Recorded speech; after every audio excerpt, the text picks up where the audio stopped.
Good morning and welcome to the third regular open board meeting. Today, Tuesday, February 19th. I would like to call this meeting to order.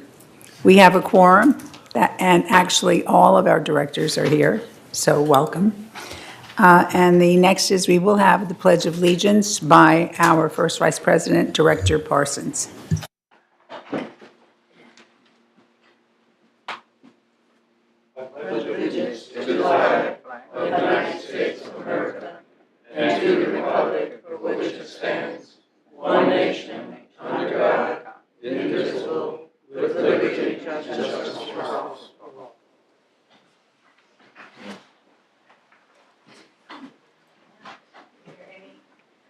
Is there any media present?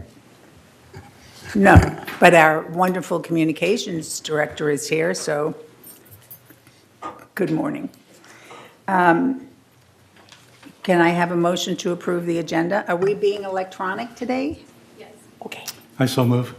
Second. We will approve by consensus.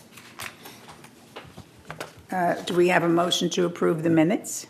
So move. Second. Okay, and we could approve by consensus. All right, so the next thing is report of the chair. First of all, we have on this coming Friday at 9:30 a.m. in the boardroom, we are going to appoint 2 new members to our board. We have 4 applications that have been filled out, and so we have 4 candidates, and it's an open meeting, and it'll be here in the boardroom. And we will be doing a similar type of thing of meet the candidates. We will have questions, and then we will appoint. One is, I believe, for 1.5, a little bit more than 1.5 year term, and another one is for a 2.5 year term. So we're excited about that. We're excited about having a full board again. And we also, I spent time last week working with Director Pearlstone on our new member orientation manual. And we've done a lot of good things, and he had some really good ideas. So we're going to meet again, and then we're going to have, I think, Bunny and Steve and possibly Roy go over it one more time, and that'll be the new thing that we operate with. Basically, we want it to be a bit more structured and not just done one time a year, because it seems that there are changes that happen, I don't want to say continually, but frequently.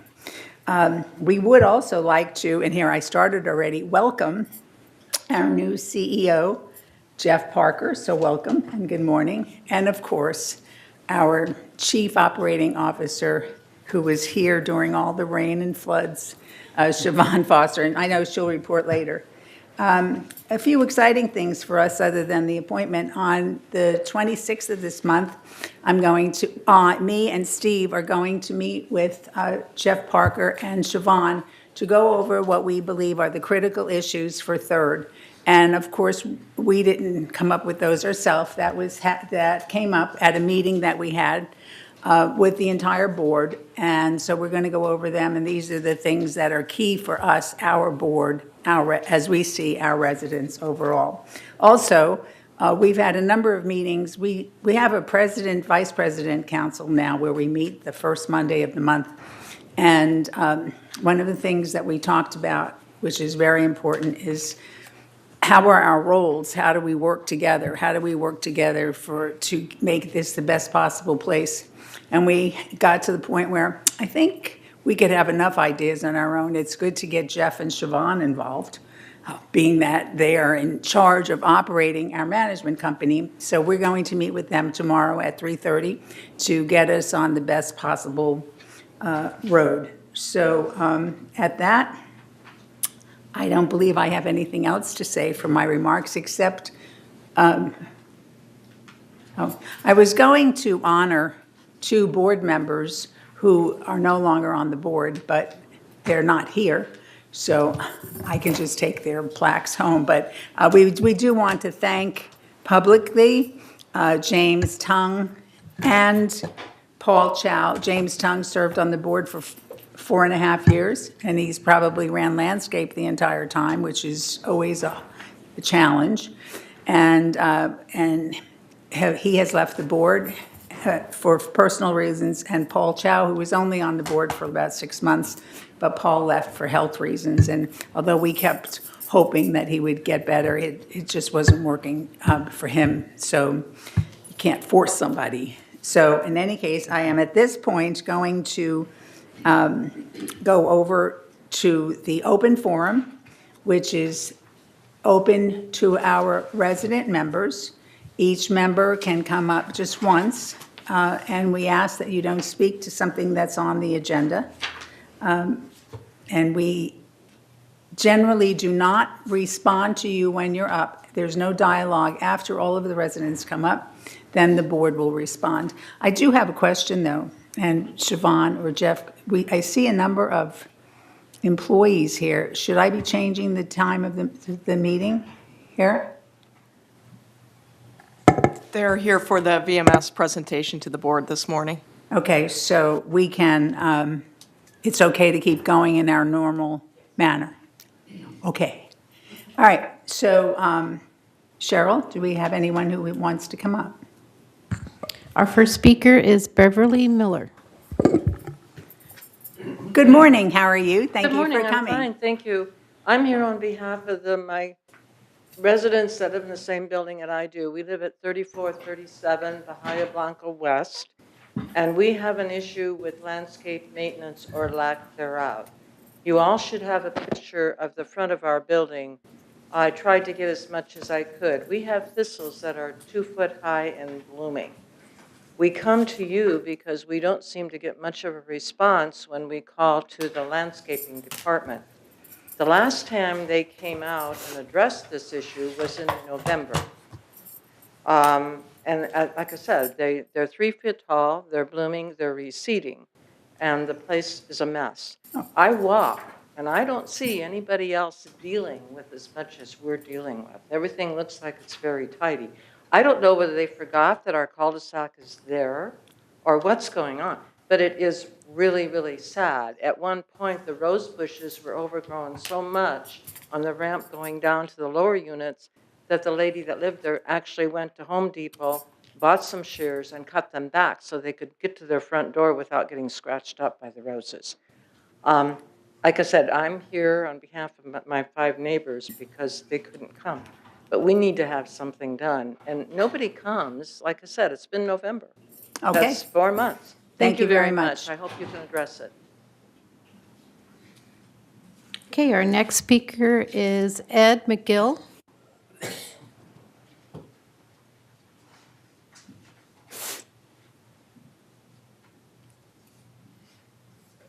Ed McGill, 2390. Madam President, I ask for permission to address the board.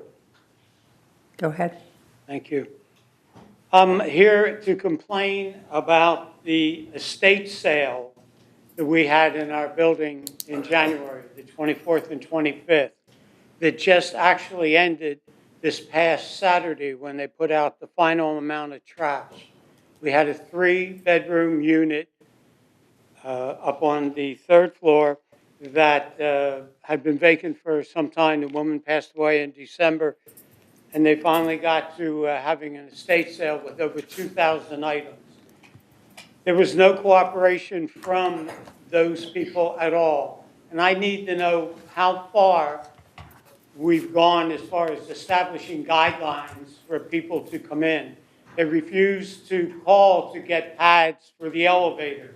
She said that's the broker's responsibility, and that was the person that hired her. I called to talk to security about it, and they said she would have to sign for them. So I had them come over. We did this every day. She refused to cooperate. Before the sale opened on the first day of the 24th, there were 64 people in line on the 3rd floor wrapped around to the elevator. I, as well as everyone else, was kind of shocked, and she was shocked too, the woman holding the sale. What it did was we were picking up cups from Starbucks. They broke one plant. of Sonny Choi, who lived directly across from them in Unit D, which they said they would pay for, and of course disappeared thereafter. It was a mess. Then that day, that evening, after the pads were up, they started moving things out. They had extra trash inside. Before, the week before, when they were prepping for the sale, they filled the dumpster. On Monday, they were there. I told them on Monday, don't put anything in the dumpster. She said, we know what we're doing. We're bagging and putting it in a truck. And they had a box fan down there. But what they did was they waited till Tuesday morning, and then they dumped it all in. Because I wasn't there Tuesday. I had a cancer appointment on Tuesday.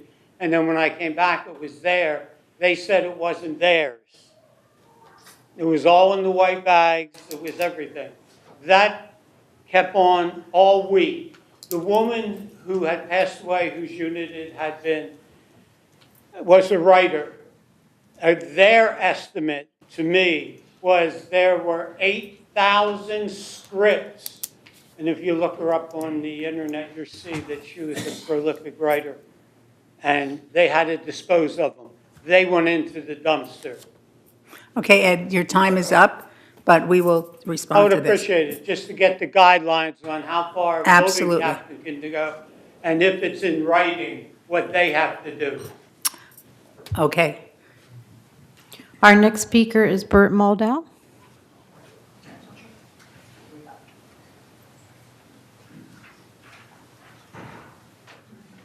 Good morning, Board. Good I'm morning. 3503A, Bahia Blanca West, and I am the chairman of your Energy Task Force. And I come to you for that reason. Third Mutual M&C Committee recently moved to go ahead with the installation for a street lighting pilot proposed by Siemens. Previously, the Energy Task Force had reviewed the same proposal for a pilot, and we found it wanting. At the last meeting, staff was requested to ask Siemens for a quote on charging for additional pilots. This request was prompted by the task force's dissatisfaction with the assumptions made by Siemens. It would have been appropriate that the lighting recommendation come from the Energy Committee at your last M&C meeting, rather than staff directly. That's the purpose of our task force. I believe this to be one of the roles that the corporation visualized for the task force. Laguna Woods does not fit the description of lamp spacing, nor street widths. Our pole heights vary. The fixtures proposed are all of Siemens manufacture, and basically are not different from what exists today. And we certainly find that wanting. Members of the task force are aware of other fixtures that might provide better light dispersion for less cost. It is apparent that cul-de-sacs and GRF streets demand what we consider different fixtures for each. From our past history, we've learned that for senior vision, the 4K lighting is preferable to the recommended 3K made by Siemens. We learned this when we were piloting lights in the Garden Villa recreation rooms, the external lightings, okay, in the Garden Villas, the LH21s, the carport lighting, and most recently, the walkway lighting. We believe that Siemens recommendations do not take into account the age of residents, which demands significantly better lighting. As we age, our vision changes significantly, and by the time you reach 80, believe it or not, you need 6 times more light than you did when you went to college. I'm sure most of us here are aware of that. Members of the task force need to meet next to discuss the variables that need to be tested for better lighting. It is their objective to identify various pilots that they believe necessary to determine the best lighting solution for Third Mutual. So what are the variables that we might consider? Suitability. Bert, you have half a minute left. Yeah, suitability of the existing fixtures by simply replacing existing bulbs might be fine, but we want to look at some other fixtures. Compare the 3K, 3.5K, and 4K lighting, vary the wattage, increase the pole height. The higher you go with the lighting, the more dispersion you will get. And try at least 3 other fixtures. The other thing that is totally missing is the interface between the committee and landscaping. We know that there are enough trees in this community that are blocking our existing streetlights, and this has got to be addressed. It's critical. Thank you very much. Thank you, Bert. Our next speaker is Ed Towle. Good morning, Ed. How are you? Good morning, everyone. My name is Edward Tao. I live on 2306B. It, it's been a long time since I was on the podium talking to the board, so some of you do remember me or know me, and some of you may not. Part of the reason I want to speak for this morning, number one, I want to introduce myself to the boards for a good reason. And I was here over 10 years. And in my 10 years, I have almost 60 years experience helping the community, improving communication between the boards and residents and club presidents. There's a long history, some of them too lengthy to mention. But my point is, we're on the right path. And I first like to salute the board for doing an excellent job in the face of difficulties. And believe me, there is a crisis here, not too long ago. And compared to that era or that time, we have moved a long way, and all for the betterment of the community. So I applaud the board for your dedication for the community. Now, as to my purpose here, really, not just to thank you, but also I'd like to say a few words about myself and my mission and my passion. As you know, some of you may look at the pack that I put my name in the hat. I like have your support for a good reason, because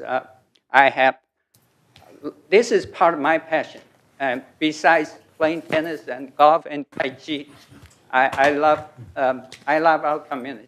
I want the community to be successful in finding good people. And I have a vision that this community can be really awesome because our resources. But for most part, You have half a minute left. Half a minute? That's plenty. Thank you. We need to infuse some enthusiasm to people, both on the board side and the resident side. Most people, when I ask them, would you run for the board? They come back saying, that's politics. I don't want it. I want to say to those people that, no, it's not politics. If you have a household that's taken over by a greedy housekeeper, would you call that politics? Time's up. Okay, thank you. Thank you, Ed. I have a lot of things I will say in the next round. Right. Who's up next? Our next speaker is Lucy Scheinman. We have a lot of VMS people here today. We have all of our VMS representatives are here. Wei Ming, Riza, and Raquel, good morning. And Lucy represents VMS for GRF. Right. And Lucy is also a resident of Third. Yes, and I would like to participate as a resident of Third. Many of us who live in Third do not live in three-story buildings or your other buildings that are under group rule. Those of us who have one-level housing with common walls are on our own as far as repairs and services for us. Nobody fixes our washers, dryers. Nobody sweeps our garage or our patio. These are things that are deemed to be handyman or our own problem. You who live in the three-story buildings have problems that are taken care of. Your garages are swept. Your dryers have their hoses vacuumed out, which is a fire danger. And you have access to this. United has set up the handyman service, which seems to be quite a success. and they've had it for, I would say, a year, but I could be wrong. They've had it for a long time. There's been shown that there is a need for it, even at a place that supplies most of the services, which is United. And I think that it's time that we offer the opportunity for residents of Third to have a similar service. Yeah, I would like it to be a little broader than this, but I would work with Ernesto or whoever to try to make it cover the other items that are not specified here. But my pitch is to have handyman service available to Third Mutual members who would like to take part in it. I know it would be more costly than what United has. United pays $200 a year. I think Third would need to charge more than that. But I think that we could come up very quickly with enough people to make it worthwhile. And so my request is, let's work on that. Let's talk about it. Thank you, Lucy. Next. Thank you all. That concludes our speakers. Okay. So we have a number of things to address. We have the resident in 3430 with the pictures of the landscape. And I'm sure that with that, we will just immediately turn that over to our Chief Operating Officer. I would, being that's an operation, and she'll work with Kurt. And we will get back to the resident to make sure that that is not an area that we forgot. And Lynn, I'm only saying this because that's exactly what you would say.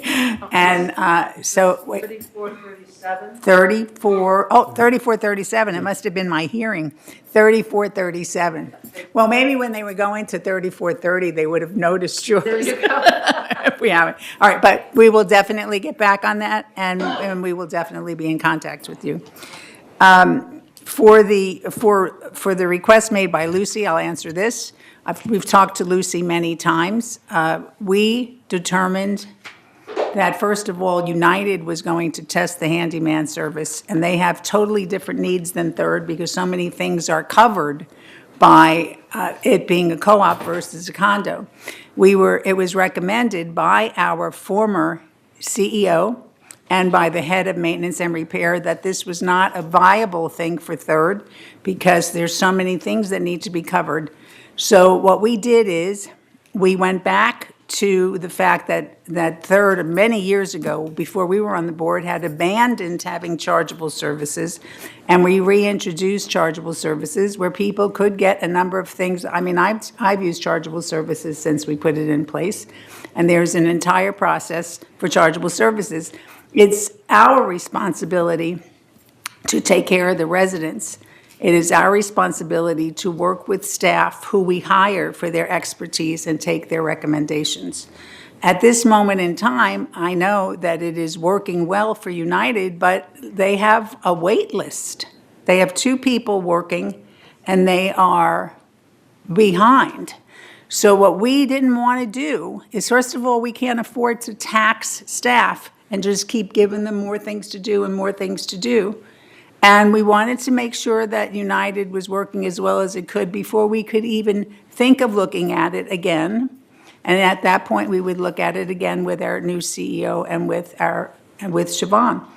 So at this point in time, we do have chargeable services available, and people are using chargeable services.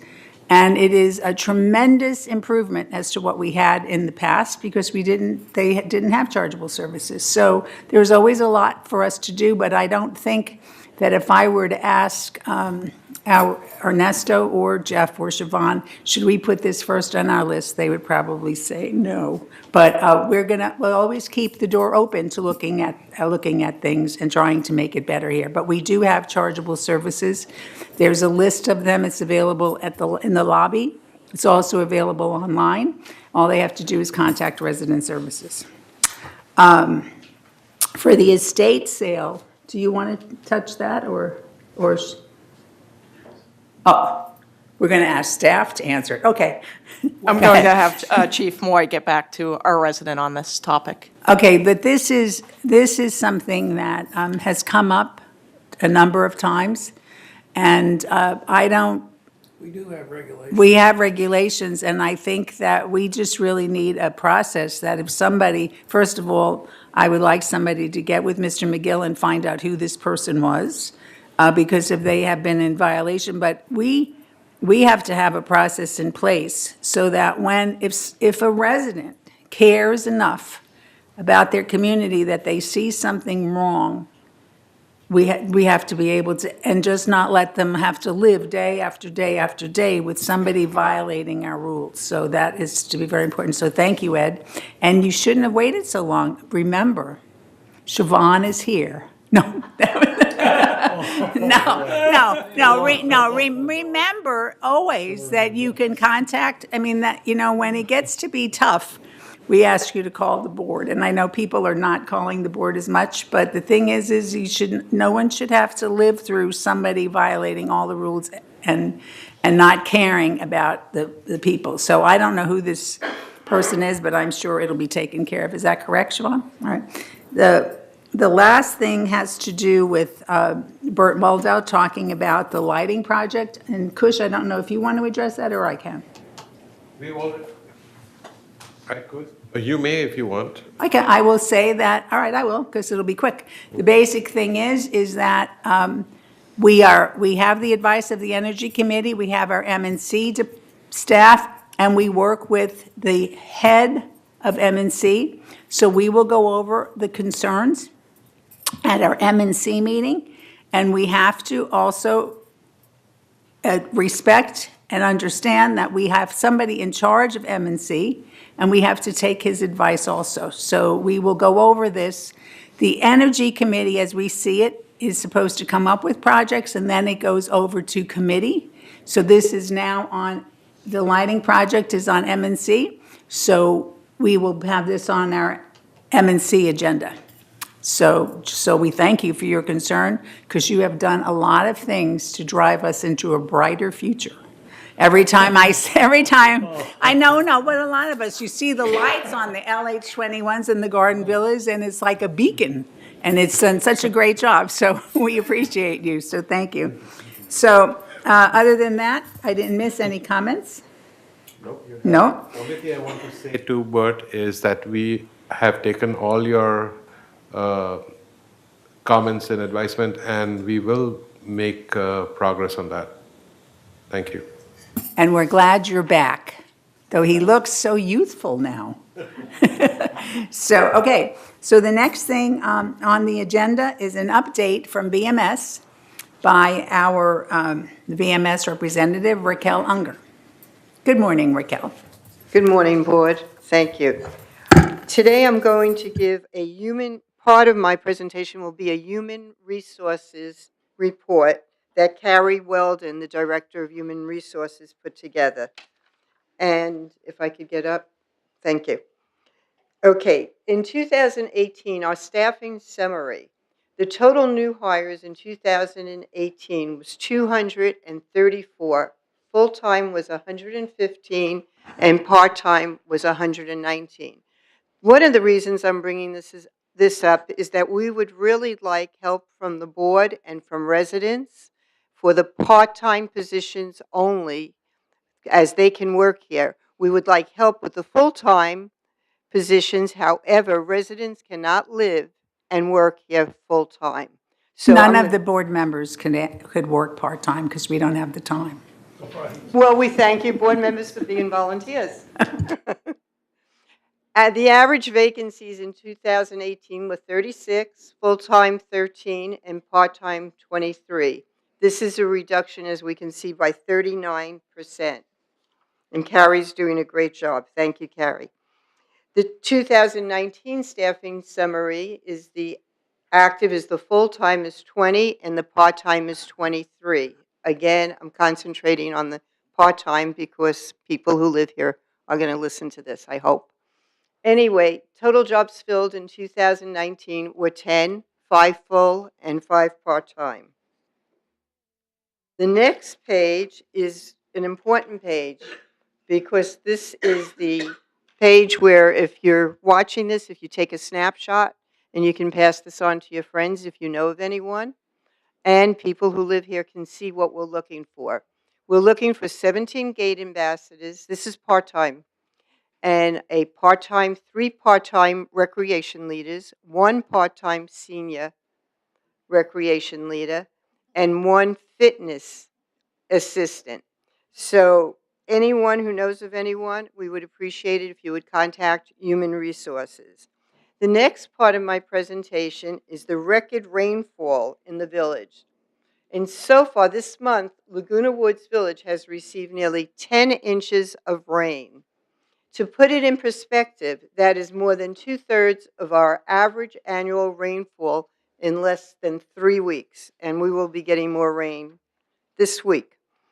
VMS employees prepared for action. VMS staff maintains and continually updates cross-departmental rain event action plan, which we have to commend all our heads of departments, as that's a feat in itself, organizing that.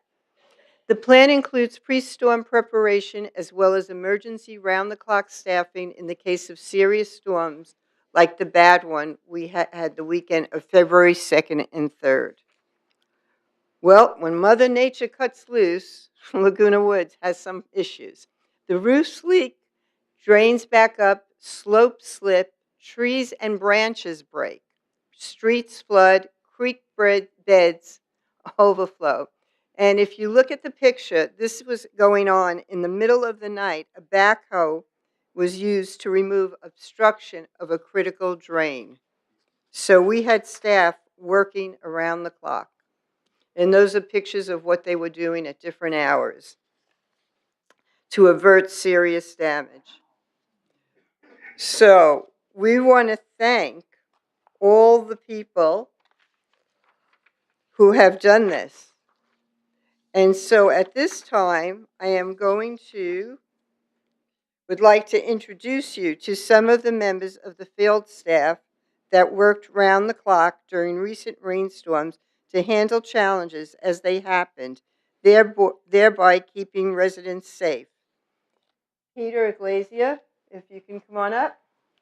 Peter has rave reviews, okay? Thank you. Okay. Alex Escalante. Alex Escalante. Jose Corral. And Oscar Beltran.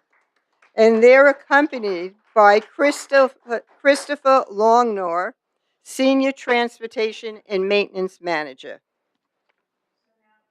Tell us which department these gentlemen work for? These departments all work for General Services. Okay, Okay. well, And I'm going to tell you a little about what each one has done. And that's why I brought glasses. I can are we read this going one. to take a picture of them? We have more. We have your staff. Oh, more? We have more, We'll so- have to take a big picture then, okay. Right. Okay. Peter Iglesia, paving foreman, is highly complimentary of Alex, Jose, and Oscar. Alex dropped his family plans after already being in another county. He canceled family plans with no hesitation to come and assist along with other team members. Oscar Beltran and Jose Corral also answered the call of distress with no hesitation and arrived on scene ready to work. Both Oscar and Jose displayed safety and hard work and did whatever it took to make sure the residents can enter and exit their homes. Alex, Jose, and Oscar showed commitment and dedication to the community and offered future service after hours if needed. Thank you all.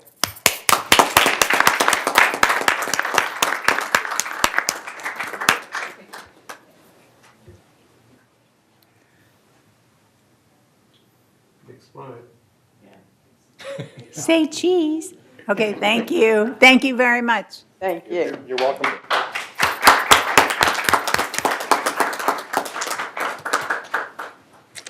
Landscape Services, Bob Merget, Landscape Supervisor, accompanied by Kurt Weinman, Senior Field Service Manager. In one word, Bob?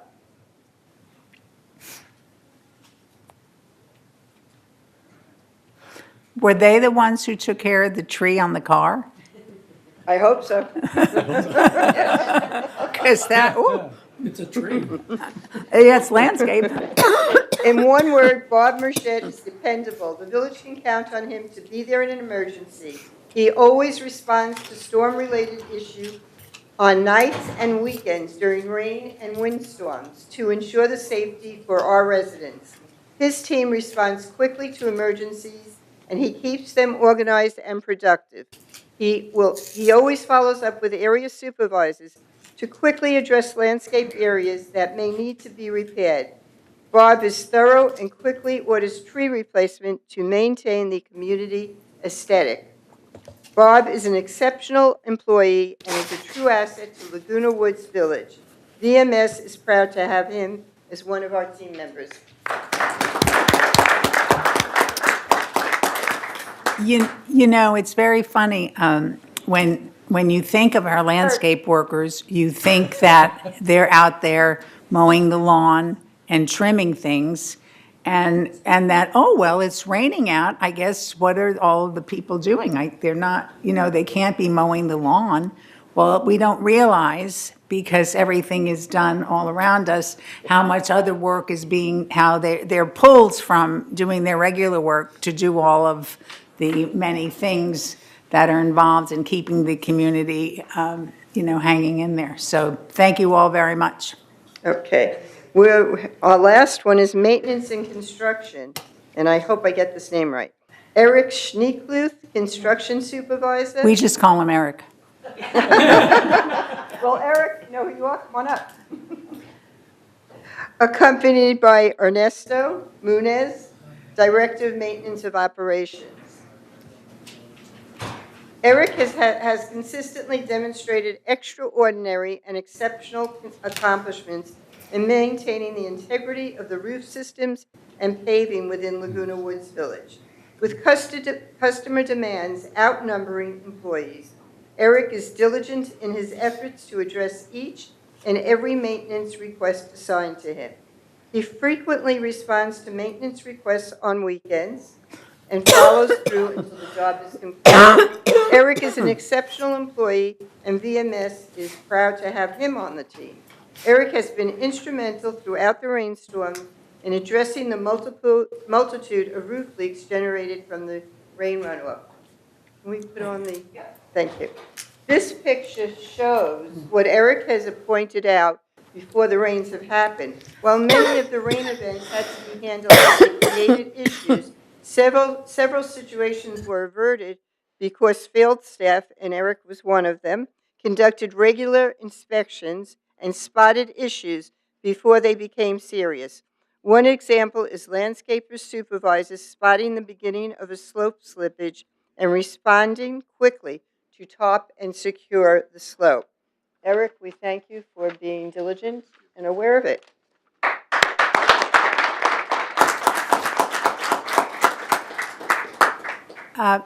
It's interesting because we spend a tremendous amount of money in our reserve budget for the roofs to replace them. We spend money to repair them. And I sit here and I say, because I know nothing about roofs except that they occasionally leak, if we're spending all this money, why do they leak? But I'm sure I'll ask Ernesto and Eric that off, because then when you think of how hard the rain came down at certain points, of course they would leak. The one wonderful thing that the third board started under working with Ernesto is, in the past, if you had a leak and we came in and dried it up and fixed it, they used to say, well, we're done now. Now we say, please, if you have the paint, we will paint your room. So we're not telling our resident, oh, well, you had a leak and now you get it painted. So that is something that the third board started about 1.5 years ago, working with Ernesto. And I'm sure you're going to have a lot of painting work to do, but not. Thank you very much.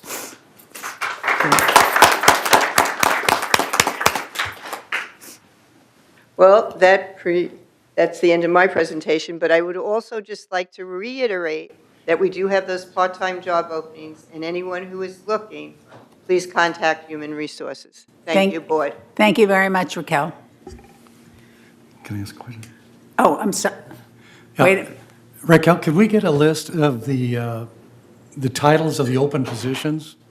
So if we bump into somebody, we can take a look and see? Okay. And I have a question. It's on the website. If someone wanted to look for a job, they could see it on the website? Correct. Okay, thanks. Raquel, where are we recruiting, if anywhere? That's Carrie's division, really. Okay. She is doing that with her assistant. nobody can hear you from back there, so if you, Sorry. Carrie is doing that with her assistant. They're outsourcing, and I don't know exactly, but they have it advertised, and Are they're they working on it. going to like Saddleback College and Irvine? Yes, they've Great. been going to colleges, and that's how we get our interns. Yeah, so I they've know got that. half-time, part-time jobs there and a whole system to find people, so. Right, but it's more cost-effective if we can do it internally. Yeah, That's what I was yeah. trying to. and we have a look at. referral program internally also. You know, like if somebody can refer somebody who can do the job and they do the correct, I'm not making that up and thinking that I had that at my job. All right, okay, yeah, we have a referral program. But Okay, I think that, if I'm not mistaken, Siobhan, is that part-time or full-time? I think that's a full-time position. There are two different programs. Oh, okay. Thank you, Rosemary. for thank you. clarifying that. Okay, all right. So we are now up to the CEO report.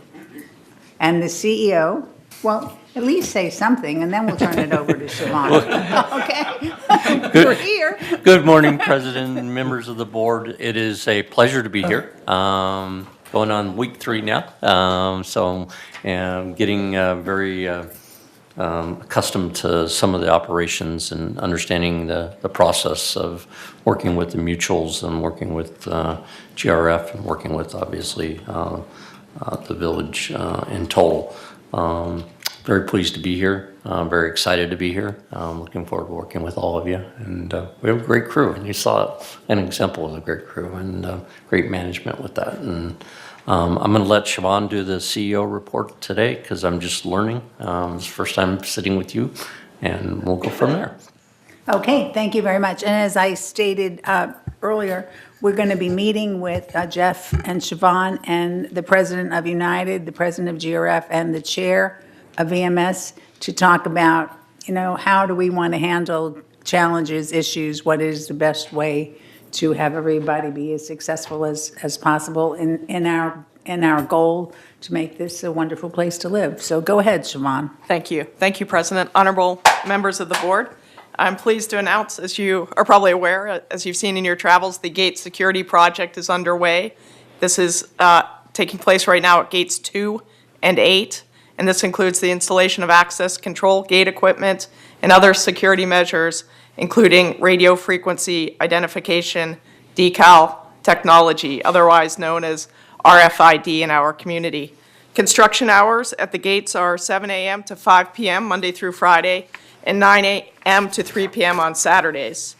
During the Gate 2 construction, Gates 1 and 3 are open 24 hours.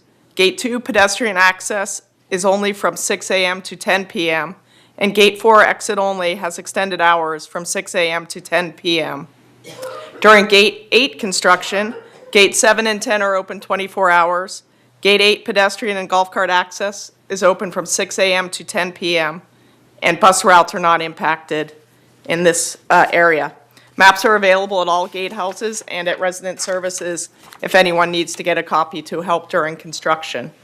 And mentioning RFID technology, we want to remind everybody that the update of the remaining gates is underway, and when upgraded, access to the community via the resident lane will be limited to those with the RFID decal. The decal automatically opens the gate arms without gate ambassador assistance. So we encourage everyone to get an RIFD decal. And RFID, thank you. They're available from resident services during business hours from 9 a.m. to 5 p.m. Monday through Friday. Residents will need to present a current vehicle registration and resident identification card to get the decal, and the per-vehicle RFID fee is $25. The RFID is not, just so people don't get Sure. mixed up, is not the little number on your window. That is correct. That is a The different. No, because we could say, oh, I put that on, it's working. The RFID is, Headlight. it's on the headlight. So it looks, it's clear, it's not, just make sure that you don't think that because you put the number 19 on your decal on your window, that that's your RFID. That is correct. Two different different decals, things, yes. okay. But the RFID decal will speed up your entrance into the community. In terms of swimming pool maintenance, we're pleased to announce that Pool 5 opened yesterday after being closed for maintenance. The hours for Pool 5 are 6 a.m. to 6 p.m. and Thursday from 9 a.m. to 6 p.m. In the sequence of events, Pool 1 closed yesterday for annual maintenance. Aquadet practice is temporarily moved to Pool 4 on Mondays and Fridays from 11 a.m. to noon, and the Saddleback Emeritus classes temporarily moved to Pool 5. These are held Monday, Wednesday, and Friday from 10:30 to 11:20, and Tuesday and Thursday from 10:30 to 12:20. We also want to announce an upcoming gate hour implementation. Effective Monday, March 4th, there will be a new hours for the Service Center equestrian gate. This is the gate off of El Toro Road that residents frequently use to go to the Stater Brothers Plaza and other destinations. This gate will have new hours, which will be 5 a.m. to 9:30 p.m. daily. The new hours provide enhanced overnight security and safeguards vehicle equipment and assets that are stored at the service center. So again, Monday, March 4th, the hours will be 5 a.m. to 9:30 p.m. daily, and then the gate will be locked at 9:30 p.m. That's Monday through? 7 days a week. Okay. And then the pickleball courts, we wanted to give an update, as folks probably have seen great progress on this project. With the installation of the nets just occurred, and then there is some installation of outdoor cabinetry and other miscellaneous construction items that need to be finished up. And following that, we will be announcing a grand reopening date for the pickleball courts. Very excited about that. And then the Recreation Department asked that we announce the 2019 Oscars on the big screen. This will be Sunday, February 24th at 5 p.m. at the Performing Arts Center. Enjoy an evening of Hollywood glitz and glamour and watch to see who wins the 2019 Oscars.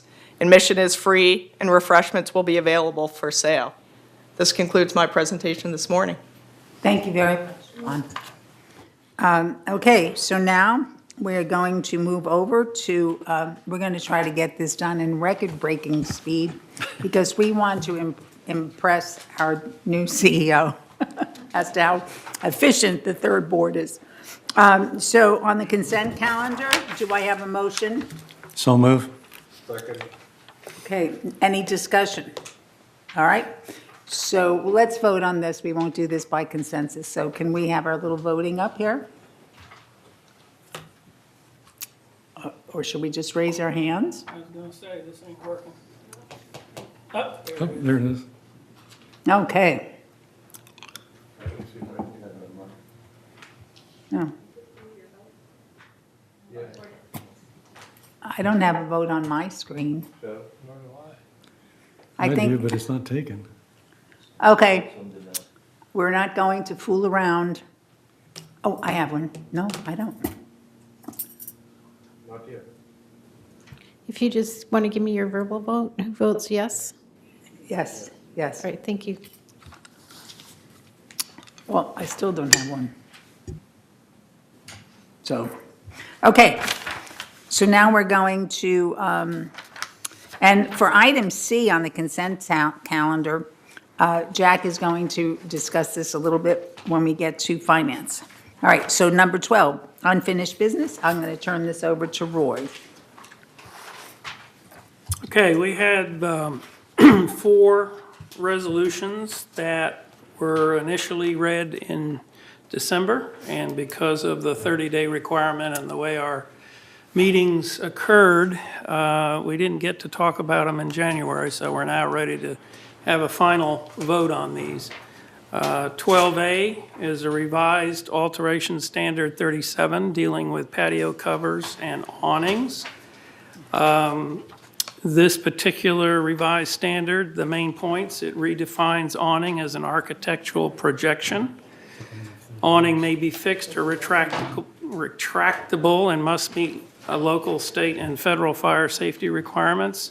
New awnings may cover only the original patio areas as defined by the original patio slab, and replacement awnings shall match the originally approved awnings in size. I move approval of this standard. I second.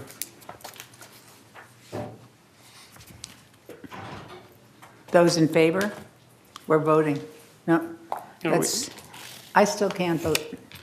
I have a non-voting screen. have to reboot the system. Are you in favor? Yes. Okay. Okay, Okay, 12B. so, I'm sorry. Oh, sorry. I shouldn't do that. So the motion has passed with a vote of all. All in favor. Okay, next. 12B, revised alteration standard 30A, storage cabinets. The Architecture Committee divided standard 30 into two separate documents, 30A and 30B. 30A addresses patios, balconies, and breezeways. 30B addresses parking areas and has not yet been completed. Both standards have been revised to reflect current building codes, municipal codes, and mutual codes. I move approval of this revised standard. Second. All those in favor, any discussion? All those in favor? So we're going to raise our hands and point. Oh, it's like double voting. All right, it is unanimous. Vote early, vote often. Okay. And 12. Oh, I'm sorry. Okay. C. 12C, revised caregiver policy. This particular policy has been revised in order to provide ease of implementation and more safety for residents. It removes the physician's certification. Family members, this is probably the most important one. Family member caregivers do not require a private caregiver application if they are going to reside in the unit for less than 60 days. After 60 days, they must be certified by the state of California and complete an application. Home care organization and agencies are exempt from the application process because these agencies have already performed background checks on their employed caregivers. We reduce the board review of all applications. The only applications that get submitted to the board when there are exceptions. Staff to approve if applications meet all requirements. Managing access to the community. Private caregivers will be issued a picture ID with expiration date. The application has been modified to avoid HIPAA-related concerns. I move approval of this policy. Second.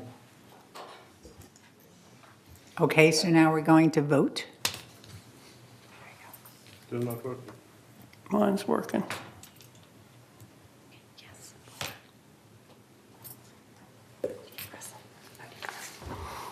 There's no yes.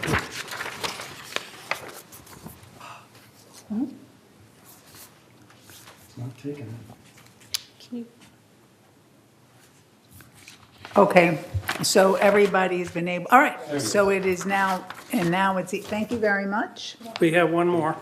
So, no, I thanked her for fixing my screen. So thank you, Whitney.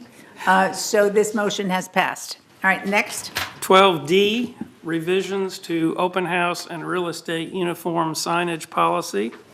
The main change here is to make the mutual's existing signage policy adopted in February of 2012, compliant with the new California Bureau of Real Estate requirements that went into effect in 2018. I move approval of these revisions. I'll second it. And one of the changes was made, Bunny, which you had asked for, on the location of the signs. Oh, yes. Okay. They did make it. All right. Okay. So I seconded it. Any comments? No? Okay, please vote.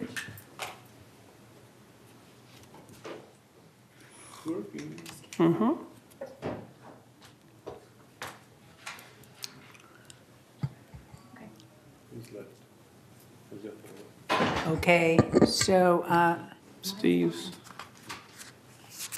all right, whose name isn't up? Steve and who else? Director Carpenter? All right, Bunny's worked. Yeah. Okay, all right, so Steve, yes? Yeah. Okay, so it is passed There. unanimously, all right. Okay. Maybe it's your fingers. Use the pen. Maybe it's the pen. Okay, so we have finished with unfinished business, so now we have new business. Continue, Roy, please. Yes, we have two resolutions under new business. These will go on 28-day review. As you know, the law changed effective January 1st. No longer 30-day review, 28-day review is now in force. 13A, this is a revised alteration standard number 32. It relates to water heater relocation. The main changes in this standard are that cabinets must match the exterior finish in material and color of the building when they're placed outside. Water heaters located in the interior of a manor are required to install a leak detection device and a drain pan per code.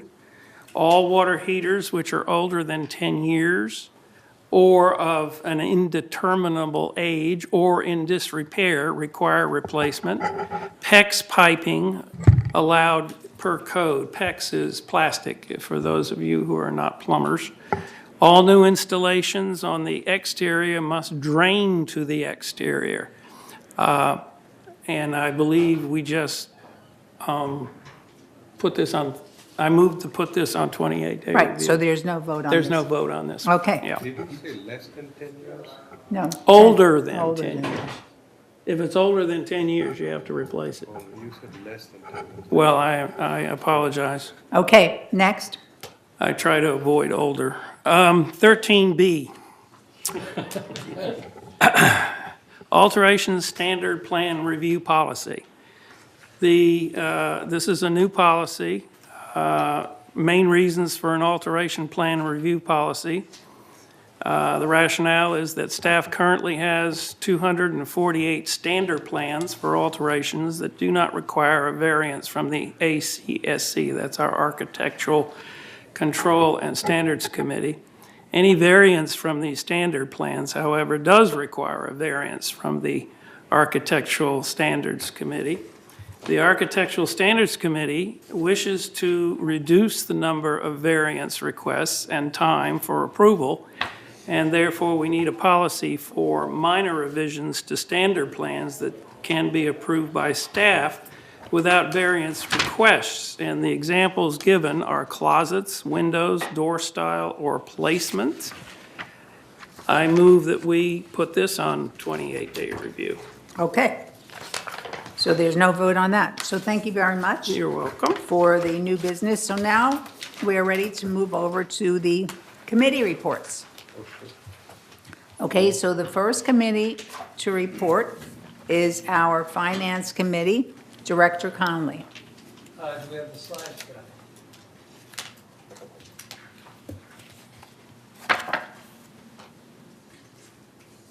Slide 1, yes.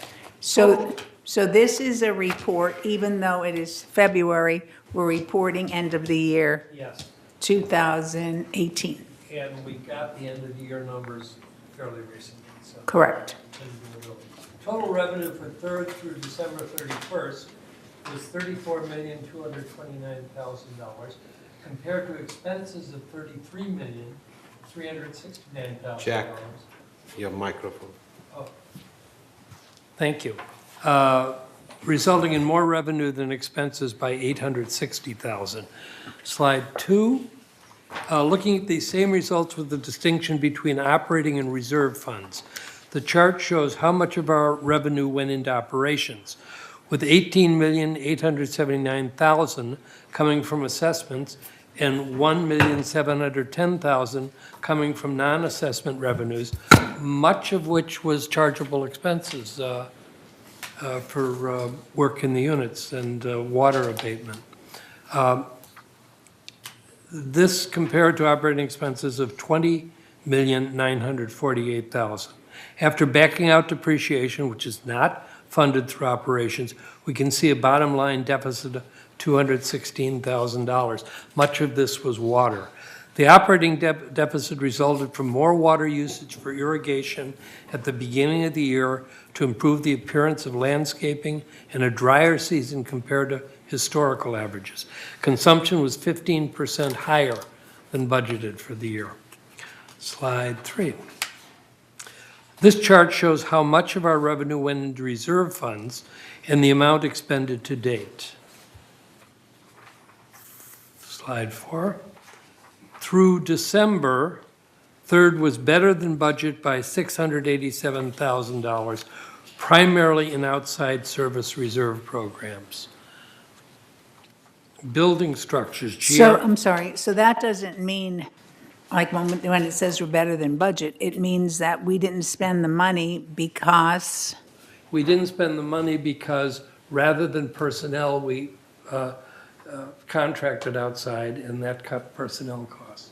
But also some things like dry rot were started later in the year. Yeah. Okay. Now where am I? We are on slide 4. Through December, third was better than budgeted by $687,000, primarily in outside service reserve programs. Hello. Building structures, the GRF M&C committee recommended awarding a contract for 15 buildings. A contract was approved at the November board meeting, and work began in mid-December. Landscape revitalization, work at Gate 9 entrance and Gate 14 slope complete. Staff to review remaining work for completion in 2019. Exterior lighting, pardon me. The program for the acquisition of streetlights from Edison was approved by the California Public Utility Commission. SCE numbers and final payment is expected this month. Slide 5. On the pie chart, we see operating expenses to date of $20.9 million by category, showing that our largest categories of expense are for employee compensation and utilities. And under utilities, water is a humdinger. Slide 6. The reserve balances on December 31, 2018 were $29.3 million.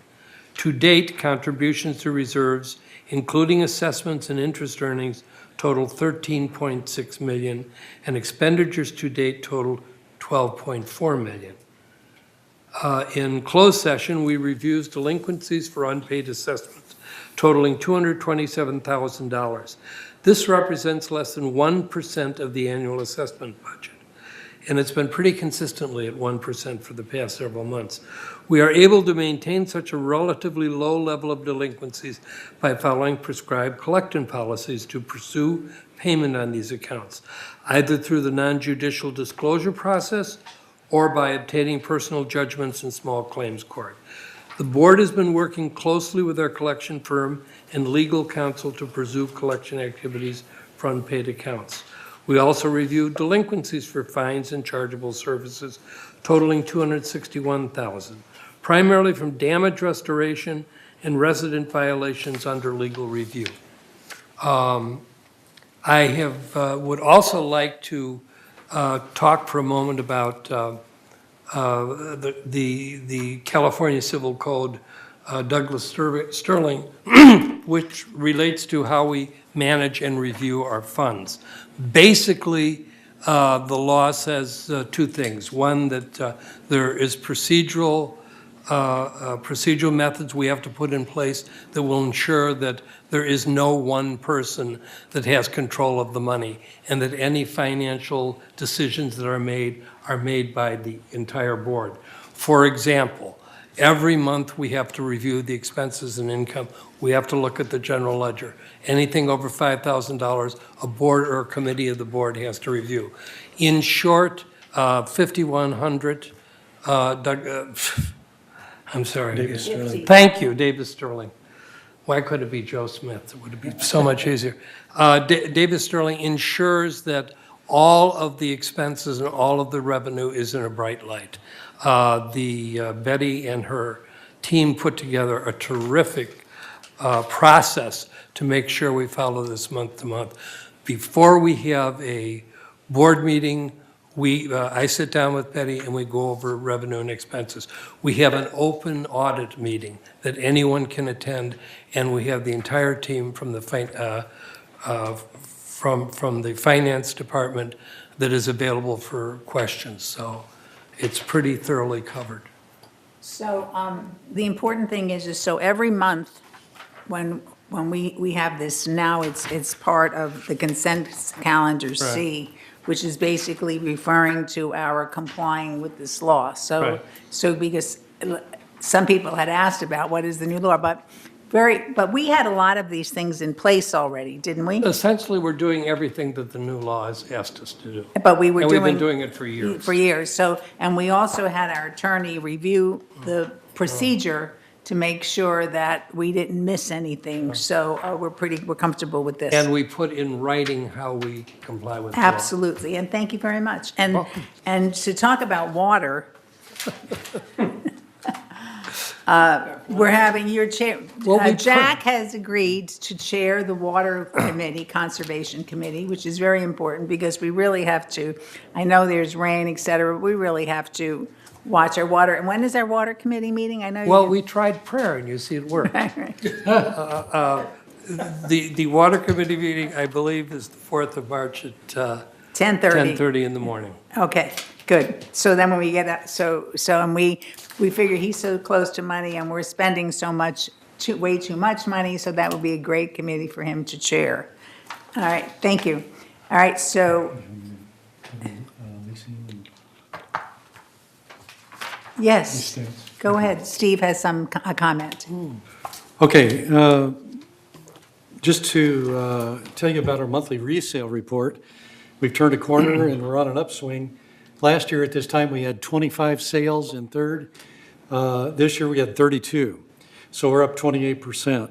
Now, for the good news in volume, last year was 8.8 million. This year is 12.4. So, and that's just for 1 month of January. The average price has gone up from 352,000 to 390,000. And some of this is due to sales of properties of 600,000 or more, and we have about 5 of those that sold, but nothing up in the million or anything like that. So the range is 600 to 800,000. So we're doing really good compared to last year at this time. One last thing, our We lease. have quite a bit of catch-up. Oh, yeah. Yeah, thank you. And our leasing is holding at 28.0%. Thank you very much, Steve. So the next report is the report of the Architectural Controls and Standards, Director Parsons. Yes, we're still going through looking at how to, and I forgot the term already, alteration standards. We've still got a few more to go from where we started. I think there's like 4 or 6 left to go. We're looking at those. One thing, though, that keeps coming up in executive hearings as well as in our committee are people that are still not understanding that they've got to go to alterations and get their permits. Even if you just have questions, go there and ask them first before you do anything. We've had several cases where people would start on alterations, be found out, and they have a stop work order, okay, a notice, and they've got to comply with, which automatically brings them to executive hearings. And you can be fined and things like that because you didn't go to alterations first and take care of this.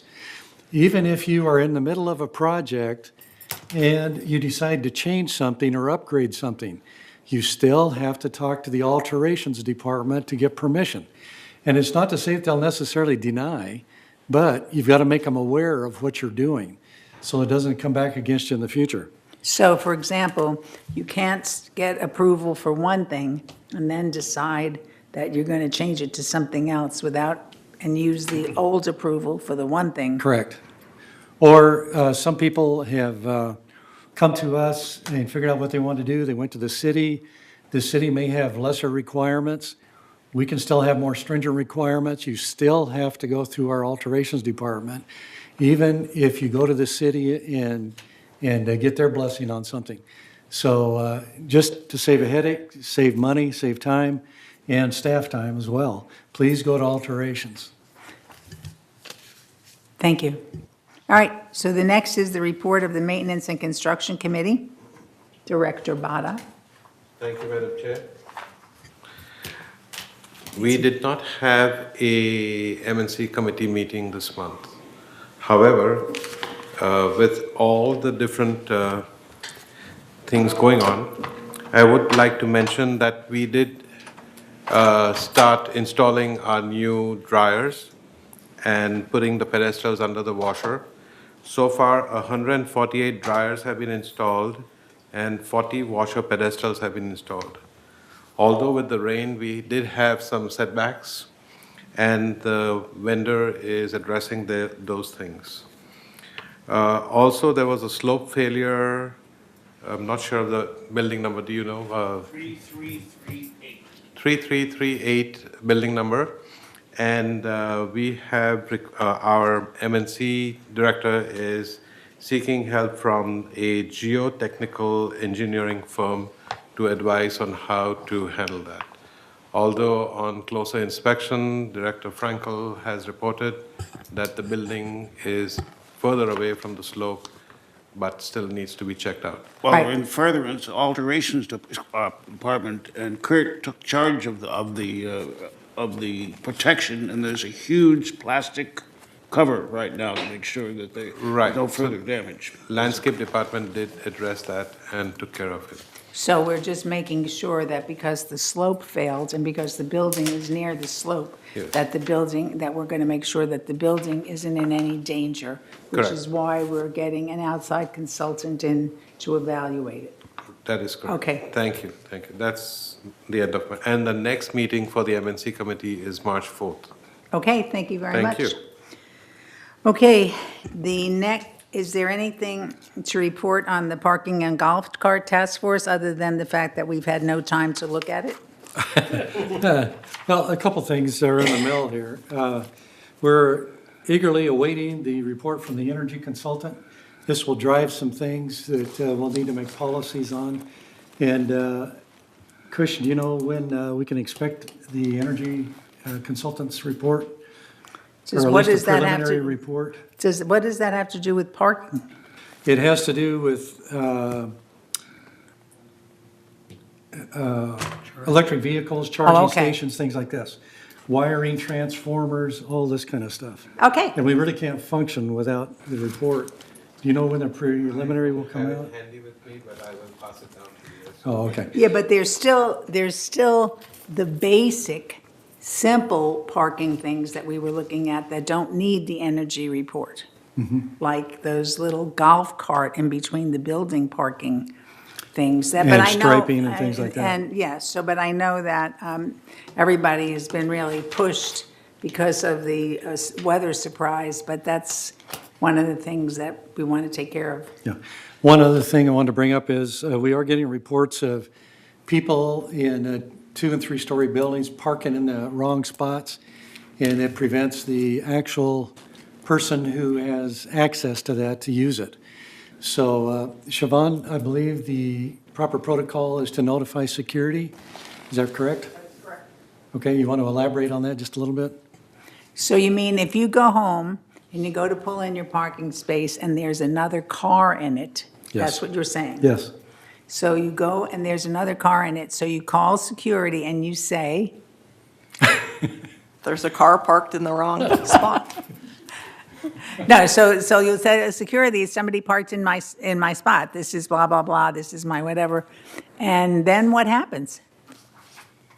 Security will respond and try to find the owner of the vehicle that's parked in the Oh, wrong through spot. all of their records, okay. All right.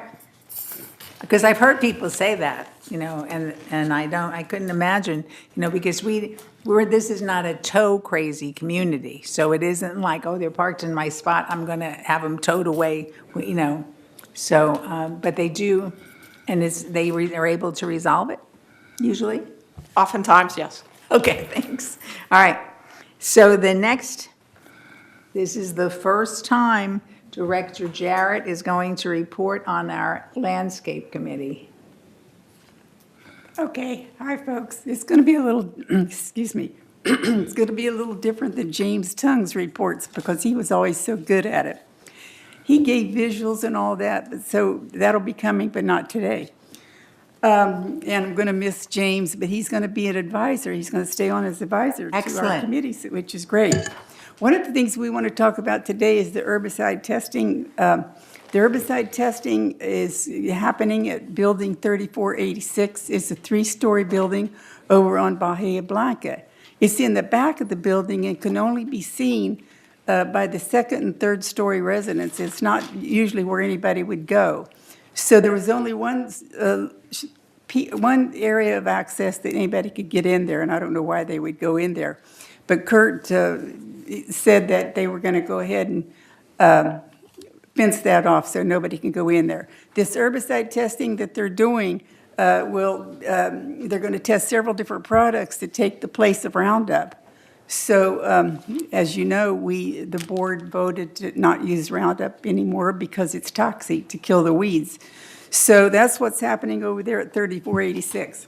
But the testing that they're doing is not dangerous testing. No. Because they're testing safe products. And we're Yeah. basically doing this for whatever we find out could be used by GRF or United also. Right, correct? right. It's an alternative to toxic products. Okay, thank you. The other thing that's happening is turf reduction.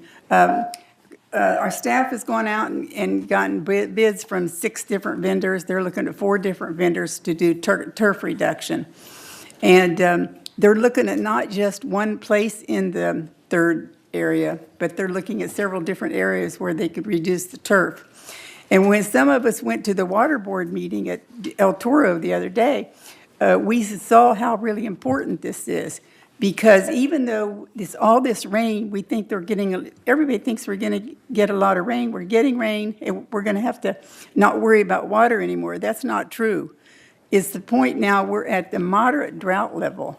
So we don't have any place here in our area in Southern California to gather that water. So we're still depending on water from other places. One thing I want to mention for people when they have requests into landscaping. We had a hiccup last week in our landscaping meeting 2 weeks ago. A gentleman came in to talk about his request, but the problem is when he got here, he said, oh yeah, I want to have this other tree taken care of between our 2 buildings. And I said, no, we can only do 1 tree request at a time. You'll have to bring that at another time. He was very insistent that he do both requests that day, even though he hadn't formally requested it. But we told him he'd have to come back. Anyway, thank you. Okay, so there are a few things, though, and we talked about this the other day. When a landscape request is made, especially as it has to do with tree removal, unless it has to do with, the roots pulling up the sidewalk or something, that landscape is supposed to follow a resident, I'm going to not find the word here, but in architecture, we have the residents, so when they're doing a variance of some type, the residents are asked to comment on it. So we are also supposed to be doing this in landscape. So if somebody wants something changed or moved or what, they have to follow that procedure. So, and is that the information given on the form too? I think we have to look at that. Well, we have to make it more modern. Well, I'll have to check that out. But another thing, what I did do wrote an article for the next Breeze, and it's going to be in there, and it's going to state that it can only be one request taken at a time. Right, but the words just came to me, neighbor awareness. Oh, So yeah. there Oh, ha- yeah. Okay. It's on the form. So it has to be, but we have to look at the form to see, because the neighbor awareness process should probably be the same. So we just have to look at that to see what architecture does so that the residents we'll don't compare say. them. Yeah, We'll so I compare think them. that would be a good thing. And also, to go to turf reduction, we're out there getting different ideas and different plans, but we're also working with staff to get a return on investment for all of these. So before we, we're having some resistance from people on turf reduction, yet on the other side, if you go through communities where they have done turf reduction, it so modernizes it. It makes it look really nice. So we're going to be sure that we have the return on investment, so we're not going to just spend money wildly. And so that we know that what we're spending on this, we're going to save it in water and labor. But also, our goal is to improve the community. We're certainly not, Yes. you could have turf reduction by just taking all the grass out and just have dirt, But so we're not going, Yeah, well, two we're things. going to do visuals with this too. We're going to let people see what we're doing. We're not just going to run in and. Right. It's turf reduction, and people would kind of mix that up like turf removal, but it's not. It's turf reduction. Right. But the other thing that Kurt is doing, when the vendors come back with these designs, they're not necessarily going to be just for one area. Right. Part of the designs will be able to be used in different areas, so that's another good So point. with this, we're going to share this with the community, et Yes. cetera. All right, so there are different aspects of this. Plus, I know that Siobhan is working on putting together a meeting with those involved on the third board and our landscaping department to have them look at what we have planned for this year and come up with some ideas to make it improved. So I know that you're setting that up soon so that we could, and then also part of that has to be, well, if we're not going to do it this year, what do we want to do next year? So this could also segue into our budget process. Yes. So that'll be a good thing. So let us know when you're planning on doing that. Thank you. All right, so next is the report of the Laguna Woods Village traffic hearings. Director Frankel. In furtherance of the return on investment, we should mention that we're taking requests. We have put out a request for proposal from consultants, and we will be hire a consultant that will formalize and will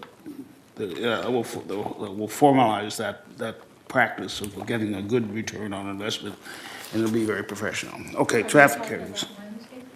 I'm sorry? What department are you talking about? You mentioned return on investment. Yeah, but on we're not landscaping. hiring, well. On landscaping. But the return on investment, we're not working with a consultant for that part. We're having consultants work on plans, but we're the ones who know how much we're spending. I don't know, however, Siobhan is on top of it. She's going to make sure that whatever we're proposing has to fall within our financial guidelines. The request for proposal for a landscape architect will include a return on investment analysis. He's going to provide a return on. A professional return on investment analysis, that's correct. That's fine. Okay, good. All right, well, that's news to us, but thank you, John. All right, so report on the village traffic hearings. We have another traffic hearing tomorrow, but last month we heard 40 violations. How many? 40. Oh, I wasn't sure if you said 4 or 40. One stop sign, one RV lot, two no parking, yes, 5 vehicle registrations and 17 golf cart decal reservations. It turns out that there was a requirement, a letter was sent out last year, and all golf carts now must have a separate decal other than the little number. And it turns out that people were not following that or didn't get the word, and so there were 17 violations on that. 4 charging and 1 wrong space parking. Thank you. Okay, report of the Communications Committee. Director Bruninghouse. The, excuse me, the third communication committee meets bi-monthly. We met January 9th, and I reported on that at our January board meeting. The next meeting is March 13th. And I believe that's, let's see, Eileen's not here. I think that's 1:30 in the, we always meet in the boardroom, so I think it's 1:30. That's all I have to. Okay, report thank you. on that. On the Energy Task Force, who was going to report on that? Director Bada or Director Frankel? I'll report on it. We did not have a meeting last month. Okay, well, that's simple. But I heard that the next one on March 6th is going to be very energized. It's going to be To say the least. Going to be a Okay. All right, I'm going to try to be there. All right, report on the Water Subcommittee We were having a meeting on March 4th at 1:30. at 1:30. Okay, And El Toro will be. It says 10. 10:30. 10:30. All right, and El Toro Water will be there. That's good. Excellent. All right, report of the Resident Policy and Compliance Task Force. Director Bruninghouse. Thank you. We met on February 11th, and we discussed a number of issues related to membership. We're still trying to zero in on the ones that we think are of high priority, and we will meet again on March 11th, 1:30 in the boardroom. March 11th? March 11th, 1:30 in the boardroom. Okay, all right. So now we are going to just touch on GRF committee highlights, and only if there's something to report. So for CAC, Director Bada, next time we're going to ask Director Pearlstone to report on it. Okay.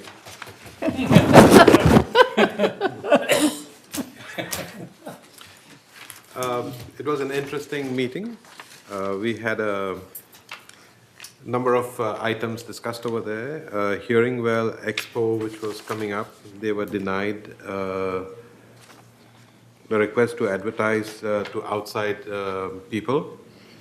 The drop-in lounge TV was an issue that was discussed, and staff was directed to review options for television usage. You know, I hear so much about that. I know. It's amazing. It was hilarious. No, but it's amazing. And anywhere you go, people ask you about the television, so it's really a big topic. Indeed. New name for Clubhouse 4 was proposed, so staff was directed to conduct a survey. A name for the clubhouse? 4. What are they going to call it, 3? I have no idea. Something like that.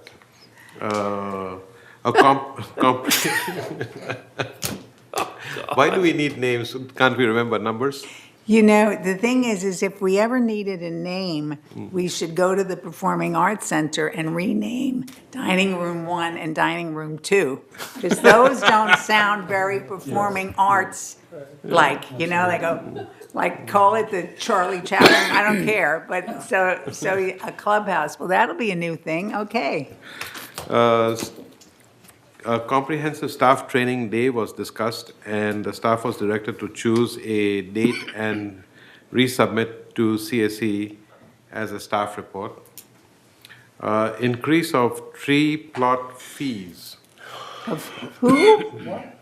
There was the increase of tree plot fees. Tree plots. Tree plots? Tree plots. Oh, okay, I'm gonna, Okay, okay. at our garden So center. this is sort of like the garden center Yeah, stuff. it was, Okay, got it. okay? The tree plot. I thought, mouthful, is I what- thought he said, no, and it's funny, I thought he said tree block fees, Yeah. and I'm gonna say, well, shouldn't that be Sorry. with energy? Okay. I don't think I had enough tea or coffee or whatever. So staff was directed to produce a staff report to present at the next CSE meeting. And lastly, review of the CSE charter was discussed, and staff was directed to make a noted change. Our next meeting is March 14th, 2019 at 1:30 p.m. in the boardroom. Okay, thank you very much. Sure. All right, any report on the Finance Committee? No, that was in December. So our next meeting is, all right, our next I'll do this. Our next meeting is February 20th in the boardroom, and at that meeting, which is open to everyone, it's an open meeting, we're having a report by BlackRock. And that's tomorrow. I have that on my calendar, tomorrow at 1:30 in the boardroom. Okay, so the next thing is, do you have anything to report on the GRF Landscape Committee, Lynn? No, I don't. Nothing. Okay. Maintenance and Construction, Director Frankel, anything? Yes, we discussed the tennis club expansion. It's not a really big building, 29 feet by 37 feet, but they wanted to take out a wall and move the building out 10 feet. And it was discussed that if you do that, you have to reconsider a 40-year-old building and bring it up to code. And in addition, they want to put a 10-foot patio out there. So the conclusion of the GRF committee was, we're going to put a 20-foot patio out there, and we're not going to expand the building in and of itself. And that will be recommended to the GRF board. Okay. One other major thing that happened is there was an announcement, and that is that the consideration of moving the Club 19 wall out and expanding it is now not under consideration. Okay, thank you. Thank you very much. Any updates on media and communications? Director Bruninghouse. Yes, we met on January 21st, and we discussed the fact that the resident portal on our website is open to user testing. I believe that all of us were asked to sign up, all of us board members have been asked to sign up for training. We're not only being trained, we're being a test, Test, yeah. We're being part of a user test. Part of the user yeah. test, right. The committee is also going to review our current policy on photography and filming in the village. This is when people come to us for commercial purposes to film in the village. We need to probably put some policies together on that. And the committee is also going to be looking at our press policy. Press policy is basically, do we talk to the press or do we not talk to the press? Who talks to the press? When do they talk to the press? Not everybody gets to talk to the press. So I think that's going to be an interesting discussion. I thought we had a press policy already. We're gonna look Updated? at it. Yeah. We're gonna look at it. And that's the end of my report. Okay. Is there any move? Is there any continued consideration of having communications? I'm just talking about communications with Third, United, and GRF, or is that passed by the wayside? Do you know, Siobhan? it's kind of stuck in the system somewhere. Eileen is for it. I believe Joan is for it. We're for it, but I don't know why it's not moving. Jeff and I will check on it. We've heard various versions, but Yes. let us get back to you. Yeah. Well, I mean, we were saying that, especially with us and United, so much of the communication is the same. But if we talk about having, and then there's the other part of communications, that's GRF, that is not communications, which could be separate. So we talked about it, but I know that there were some political things going on, but I'm sure that it could be worked out. All right, okay. So then, Mobility and Vehicles Committee, Director, I almost called you Doctor, Director Frankel. We have asked for a proposal from a consultant and received a 40-page proposal from a consultant for bus modeling. As you all know, the fixed ride and plan ride system is an item of intense interest in this senior community.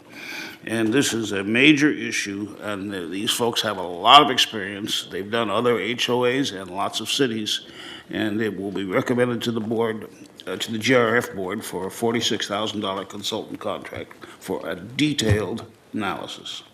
Okay, well, thank you. And, Okay? and then for security and community access? Anything, Director Brunias? No report. I reported on that last month. Our next meeting is February 25th. Okay. Disaster preparedness, Director Frankel, anything? There wasn't anything of any major significance, although Steve and I are going to meet at Clubhouse 6, which is one of the areas where the folks report to. And we're going to meet there on the 26th of February and to review the facilities and optimize them if necessary. Okay. And there's one thing that we didn't go over, which is the fact that our wonderful Bunny Carpenter has met with staff regarding purchasing and getting our purchasing manual, really, our purchasing procedures up to date and really working. And then after, so we had a really good meeting, and she continues to work on it. And then after that, you're going to meet with the other boards. Collaborate with them. And collaborate with them to make sure that we do have a policy that works for all of the boards and really works with us or for us to guard what we called middle line, which is how our expenditures. And thank you very much, Bunny, for all your work. And at that point, we're going to say, are there any future agenda items that we must have put on here? No? Okay. So at this point, we will have, we could go back to our CEO and say, you listened to us for all of this time. Do you have anything you want to say other than you're looking forward to the Indian lunch that Kush ordered? Oh, definitely that. Very well organized. Appreciate that.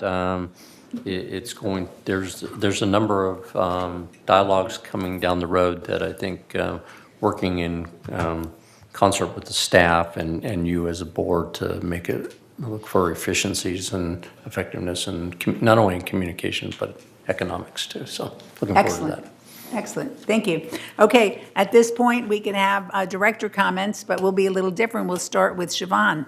You could be an honorary director. No, thank you. Okay, Bunny? Which was that? No, thank you. Yeah. John? If any of my colleagues are interested in the 46-page consultant's proposal for mobility in vehicles, I have it here, and I'll be glad to share it with you. Thank you, John. Jack? Steve? Yeah, just one comment. Yesterday was a holiday, and people contacted me about whether clubhouses are going to be open or not. Contacted like 4 different entities, nobody knew. Just wondered if it's possible that each of the directors or the managers of a clubhouse on their voicemail can just say, this is a holiday, see you tomorrow, or something like that. None of them had that on there. But we never close a clubhouse, except at night. We published the holiday schedule in Friday's I realize blast, that and people are gone. clubhouses they were don't see open. that. Okay. Well, no, they weren't. No. For instance, the arts and crafts area, okay? It just said that we're in a meeting, contact us later, things like that. I'm not debating the voicemails. I'm debating that the hours were provided and the clubhouses were open. I will make that change for the next holiday. Yeah, thank you. Not at that clubhouse, it wasn't. Well, the thing is that we there might be some other changes needed, but I know Siobhan is working on them. So, all right, thank you, Steve. Roy, anything? No comment. Kush? Not at the moment. Lynn? John? You're going to have to start talking up in our meetings. All right. And Cheryl, do you have anything? No? Okay, so thank you very much. This meeting is recessed for lunch, and we will reconvene to executive session. Thank you. That's phenomenal. That's a record.